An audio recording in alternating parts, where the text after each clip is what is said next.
Ledakan. Tanda seru. Tanda seru. Aku melihat Bai Guanxing keluar dari borgolnya. Dia berdiri di langit berbintang dengan senyum menyeringai. Dia masih begitu menyendiri dan berjubah putih seperti salju. Tapi mata ketuhanannya lebih dalam daripada alam semesta tanpa batas. Heze Godstone. Ceka-ceka. Bukankah putra Baize mengajarimu bahwa dia tidak layak? Dan jika dia tidak layak harta, apakah dia akan menderita bencana?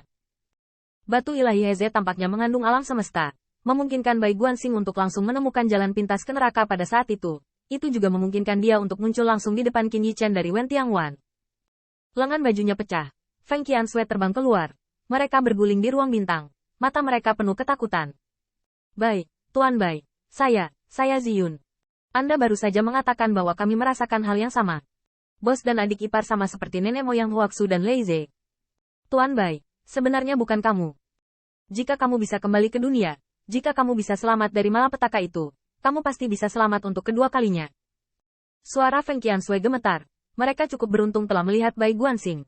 Tetapi ini jelas bukan putra Baize yang ingin mereka lihat. Namun, leluhur kulit hitam masih merupakan leluhur kulit hitam. Dan Qin Yichen tidak ragu saat ini. Karena leluhur hitam selalu seperti ini. Dengan harga terkecil. Sebagai ganti ketakutan yang paling tak terlupakan dari semua makhluk hidup. Jika kamu bisa kabur sekali, kamu bisa kabur untuk kedua kalinya. Saya melihat Bai Guanxing menggosok dagunya. Tampak bijaksana. Tersenyum tetapi tidak tersenyum. Baiklah. Apakah dia ingin mengajari Anda untuk mencari kemenangan dari kegagalan? Idenya benar. Jadi saya pikir begitu juga. Putra Baize ingin belajar dari kegagalan dan menemukan kemenangan. Sedangkan leluhur kulit hitam juga belajar dari pertempuran tahun itu. Tentu saja dia telah belajar bahwa kali ini, dia tidak akan pernah memberi naga asli kesempatan sedikit pun untuk berbalik. Engah. TS Katus. Surga memiliki yin dan yang. Menjadi banjir yang bodoh mungkin bukan dewa. Tapi kau tidak akan melihatku yang merupakan musuh naga sungguhan. Ledakan. Ini burung phoenix lain yang telah jatuh ke dunia fana dan ingin terbang ke 9 langit. Umat manusia. Surga menurunkan tanggung jawab yang besar. Baik pikiran, tubuh, dan kulit telah menderita penderitaan yang luar biasa. Tetapi penderitaan selalu hanya penderitaan dan tidak akan memberi Anda manfaat apapun. Pria kecil dari ras rusa 9 warna. Aku hampir lupa bahwa ras ini juga akan melawan. Dan kamu, itu adalah Dong Huang Tai yang berdiri di depanku. Dan dia tidak berani berbicara tentang fantasi konyol yang membuatmu menjadi surga monster race. Kekuatan putra Baize cukup untuk membunuh semua orang secara instan. Dan memang itulah masalahnya. Ketika Heiju menyelesaikan cibirannya, itu cukup untuk membuat semua orang yang mati di kakinya tak terhentikan. Qin Yichen berdiri di sini seperti itu. Dia ingin bergerak. Dia berubah menjadi naga sungguhan. Sisik naganya hancur. Dan darah menetes dari sisik. Tetapi sama seperti tubuh bawaannya yang membeku di gunung bersalju dan tidak bisa bergerak, seorang kerabat dekat meninggal di depannya, dan dia bahkan tidak bisa menyentuh sudut pakaian leluhur hitam itu.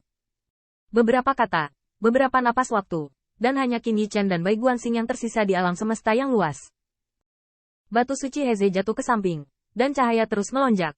Naga putih sepertinya dikejar dari Wen Tiangwan. Sementara Bai Guanxing, atau mata dewa Bai Guanxing yang telah terkorosi oleh kegelapan, menatap matanya, dan bahkan lebih mencibir. Apa kau tahu kenapa aku membunuhmu pada akhirnya? Kau tahu, karena kekuatanku berasal dari ketakutanmu, dari kegelapan antara langit dan bumi. Dan jika aku ingin menjadi penguasa dunia ini, hal pertama yang kupelajari adalah aku tidak bisa memberimu semut, mengubah ketakutan menjadi kesedihan dan kemarahan, dan mengubahnya menjadi kekuatan. Saat itu, Bai Guanxing mengangkat jarinya dan membunuh Feng Qiansui. Namun dalam sekejap mata, ia masih mengangkat jarinya sejenak saat ia membunuh Qin Yichen, harta karun yang tidak sebaik tubuh bawaannya. Hal yang paling menakutkan adalah Qin Yichen tidak bisa bergerak sampai saat ini. Qiansui meninggal di depannya. Ziyun, Xiao Luer, Wu Ming, Yao Tian, semua mati di depannya. Betapa dia berharap, merekalah yang lebih memilih melarikan diri. Dan bahkan jika dia bisa dibunuh ratusan kali untuk mereka, biarkan dia berguling dari gunung pedang penjara selama ribuan tahun. Namun, Heiju adalah Heiju. Dia jarang mengatakan yang sebenarnya kepada Qin Yichen. Dia tidak mengakuinya. Mungkin dia tidak perlu berbohong kepada semut. Dan karena kebenaran ini, semut mati ketakutan. Bai Guanxing perlahan-lahan mengangkat ujung jarinya. Bagaimanapun, Huasu mengambil langkah lebih lambat dari yang bisa dia lakukan untuk menghancurkan semut. Huasu akan menyesalinya. Dan itu akan menyakitkan. Karena dia melihatnya dengan matanya sendiri. Tetapi pada akhirnya dia tidak bisa menghentikannya. Ledakan. Dunia luas kembali damai. Hanya menyisakan kegelapan dan keheningan yang tak terbatas. Di puncak gunung yang tertutup salju, Huasu berteriak dengan marah. Turun. Bai Guanxing terlihat seperti anak kecil yang melakukan kesalahan. Dia menundukkan kepala dan berjalan ke bawah, tetapi tidak bisa menahan tawa. Tepatnya, itu adalah senyum yang cerah, karena premis seringai tidak boleh dilihat oleh Huasu. Hua, Tuan Huaxu, Tuan Bai, barusan. Ini, apakah ini benar-benar ujian? Ke Tiangxuan berdiri di kaki pegunungan yang tertutup salju, dan mereka gemetar, dan Putri Wenqing menangis dengan pecahan jintu. Huasu juga meraung di sampingnya.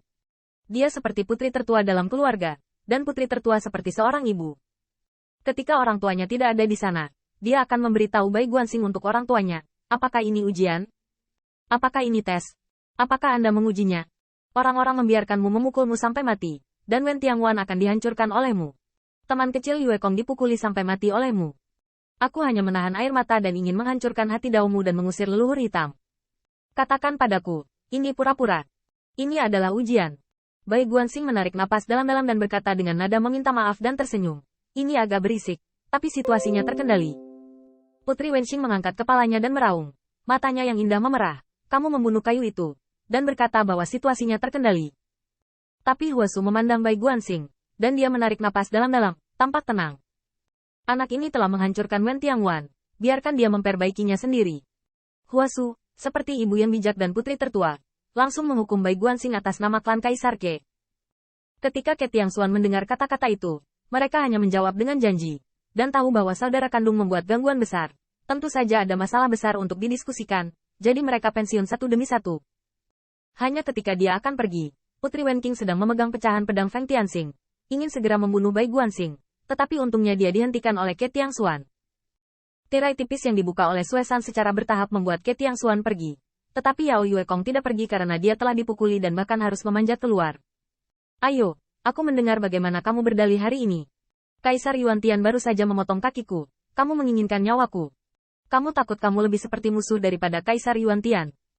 Namun, ketika Bai Guanxing mendengar kata-kata itu, dia menggaruk kepalanya dan menyeringai, seolah-olah dia masih berpura-pura menjadi rendah hati. Seperti, saya juga berpikir kemampuan akting saya sekarang terlalu realistis.